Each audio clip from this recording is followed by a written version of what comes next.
नमस्कार. देशभरातल्या ज्या लोकसभा मतदारसंघांवर खास करून सगळ्या देशाचं लक्ष लागून राहिलंय त्यामध्ये आहे सातारची ही जागा.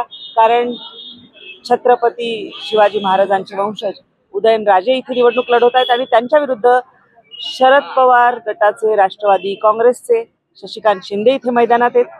चुरशीची लढत यावेळी असेल अशी शक्यता वाटतेय. आम्ही मोती चौक जो सातारचा अगदी गजबजलेला असा परिसर असतो तिथे आहोत. इथे वर्षानुवर्ष दादा किती वर्ष आहे तुम्ही इथे? किती वर्ष आपण इथे आहात? आम्हाला झाले की 25-30 वर्ष झाले. 25-30 वर्ष झाले. काय निवडणुकीचे वातावरण कसं आहे? हवा कशी आहे? हवा तर आमचे उदयन महाराजच. आम्ही उदयन महाराजांच्या बरोबर आहे. बर, काय उदयन महाराजांचं खास आहे जे लोकांना इथे आवडतं? आम्ही पहिल्यापासून उदयन महाराज कडनं झालो, पहिल्यापासूनच. तेवढं, बाकी काय. उदयन महाराज कसे आम्ही पहिल्यापासून उदयन महाराज कडनंच आहे. ते पक्ष कुठला बी असू दे पण आम्ही उदयन महाराज. ते कधी भेटतात तुम्हाला? तुमच्याशी हा, संपर्क होतो ना आमचा उदयन महाराजांवर. आमच्या आडी अडचणींना कधी बी कुठल्या बी अडचणीत आम्हाला उदयन महाराज येतातच. कसल्या परिस्थितीत कुठं बी असू दे काय बी असू दे आम्हाला कधी असं अडवत नाही, कशात काय नाही. कंपल्सरी उदयन महाराज आम्ही कन्फर्म आहे उदयन महाराज. किती वर्षाचा व्यवसाय तुमचा इथला? आम्हाला साधारण 25-30 वर्ष झाले इथं. कुटुंब इथलंच आहे? हो, इथलंच आहे कुटुंब. तर आपण बघताय की यांनी सांगितलं की उदयन महाराज त्यांना कधीही भेटू शकतात. ते सहजगत्या त्यांचा काही प्रॉब्लेम असले तर त्यांच्याकडे जाऊ शकतात. तुम्ही सांगा दादा, काय म्हणताय? कशी आहे निवडणूक यावेळेची? काय हवा? निवडणूक तर चुरशीची आहे पण साताऱ्यामध्ये तर उदयन महाराजांचीच हवा आहे. त्यामुळे उदयन महाराजच येतील असं आम्हाला वाटतं. कारण बरीच समीकरणं बदलली. उदयनराजे आधी राष्ट्रवादीकडून होते, आता भाजपाच्या बरोबर आहेत. नाही, ते पक्षाचं झालं. आम्ही महाराजांना बघून मतदान करतो त्यामुळं महाराजच. बर, किती वर्ष तुम्ही इथे सातारामध्ये राहता आणि महाराजांचं काय काय राजकीय? आम्ही तर जन्मल्यापासून इथेच राहतोय आणि महाराजांचं साताऱ्यात म्हणजे कोण नादच करू शकत नाही. त्यामुळं महाराजच येणार. महाराजच येणार असं वाटतं. आपण बघताय इथे की लोक सांगतायत महाराजच येणार. अजून काही लोकांशी आपण बोलूया. दादा, आपण सातारचेच आहात. काय व्यवसाय तुमचा?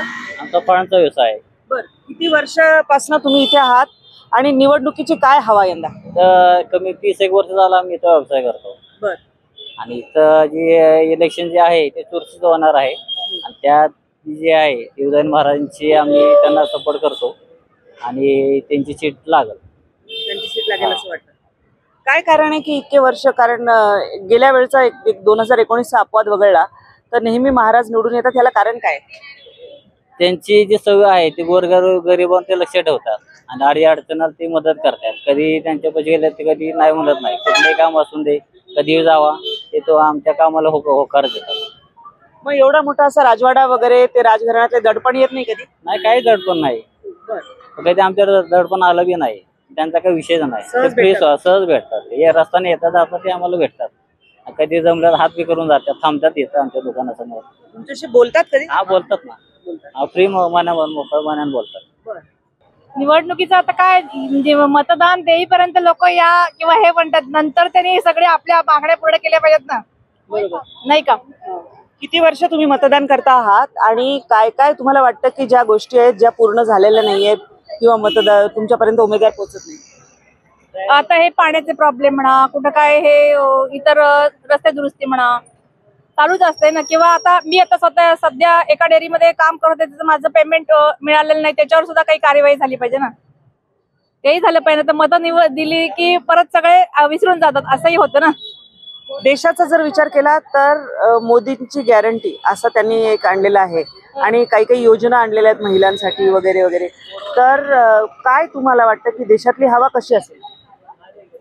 आता काय प्रत्येकाची मतं वेगळी असतील. कारण काय इथे उदयनराजे तर मला आतापर्यंतच्या प्रॉब्लेम मध्ये आम्ही जातो तेव्हा ते प्रॉब्लेम सॉल्व्ह होतात. त्याच्यामुळं इथे साताऱ्यात तरी उदयनराजे निवडून येतील असं वाटतंय. लोक कन्फ्यूज आहेत, कोण आहे आपलं हेच कळत नाही ना. बघतोय ना, हे इकडे ते तिकडे ते इकडे, म्हणजे कन्फ्यूजच आहेत लोक. त्यामुळं अवघडच आहे सगळं असं मला वाटतं. पण मग मुद्दे काय डोक्यामध्ये असतात जेव्हा तुम्ही मतदान करता तेव्हा?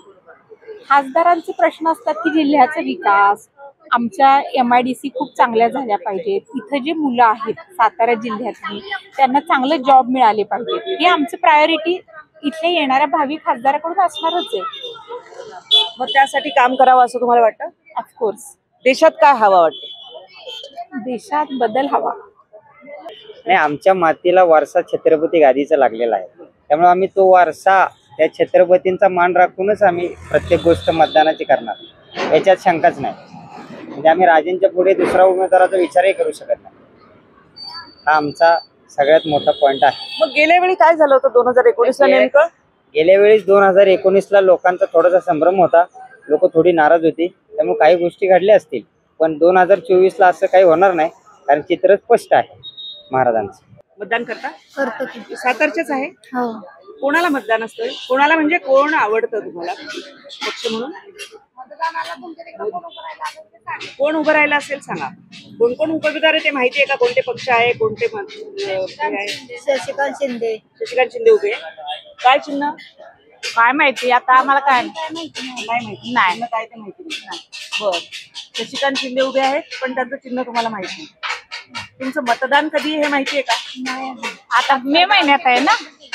मे महिन्यात आहे. बर, कुठच्या भागात राहता इथे? इथं आम्ही सातारमध्येच राहतो. सातारमध्ये राहता. म्हणजे अजून मतदान कधी आहे ते माहिती नाही. मे महिन्यात आहे. 3 माहिती. तारखेला का 4 तारखेला. बरं, सांगते. आणि चिन्ह कुठलं आहे? उमेदवाराचं नाव माहिती आहे, पण चिन्ह माहिती नाही. हा एकंदर जर भाग बघितला तर इथे खूप चहलपहल आपल्याला दिसते आणि बऱ्याच जणांना चिन्हांच्या बद्दलचा गोंधळ आहे, कोण कुठे, हा गोंधळ आपल्याला यांच्यामध्ये दिसून येतोय. आणखी काही लोकांशी आपण बोलण्याचा प्रयत्न करूया की भैया मतदान करता का? तो करतो ना. कुठले आहे तुम्ही? आम्ही मूळचं युपीच आहे, पण माझा जन्मच इथला आहे. इथलंच आहे सातारा? सातारकरच आहे मी. बरं. आणि मग किती वेळा मतदान टाकलं असेल आतापर्यंत? आतापर्यंत बरेच वेळा केले मी मतदान. कोणाची हवा वाटते तुम्हाला? हवाचं काय नाही, पण आमचं मत राजेंनाच आहे. बर, म्हणजे आहेत भरपूर जण उभी आहेत. शशिकांत शिंदे आहेत, परत राजे आहेत, आणखीन अपोजिट बी उभे आहेत बरेच जण. बर, पण शेवट आपलं त्यांच्याकडे मत आहे, त्यांच्या. देशात काय होईल असं वाटतं? देशामध्ये तुम्हाला देशाचं नाही नाही सांगता सांगता येणार. येणार. नाही सांगता येणार. नाही तर काय त्याबद्दल काही माहिती नाही. तर आपण इथल्या बऱ्याच लोकांशी बोललेलो आहोत आणि बघतोय आपण इथे की या भागामध्ये शशिकांत शिंदे यांचं नाव पोचलेलं असलं तरी चिन्ह अजून पोचलेलं नाहीये. उदयन महाराजांची हवा अर्थातच वर्षानुवर्ष इथे राहणारे जे लोक आहेत त्यांच्यामध्ये आपल्याला दिसून येते. नेमकं मतदानामध्ये काय होईल हे तर मतपेटीमध्ये बंद होणारे भवितव्य आणि 4 जूनलाच ते चित्र स्पष्ट होणार आहे. तर हा जो भाग आहे, जसा सातारचा कंदी पेढा प्रसिद्ध आहे, सातारची ही जी मोती चौक आहे जिथे आपण आहोत, खाऊ गल्ली ज्याला म्हणता येईल इंदोर सारखी, ती प्रसिद्ध आहे, तसा इथला राजवाडा आणि आम्ही पाहिलं की उदयनराजेंची लोकप्रियता ही सुद्धा या भागामध्ये मोठ्या प्रमाणावर दिसून येते. कॅमेरामन आदित्य बाविस्कर सह प्रतिभा चंदन, नवराष्ट्र, सातारा.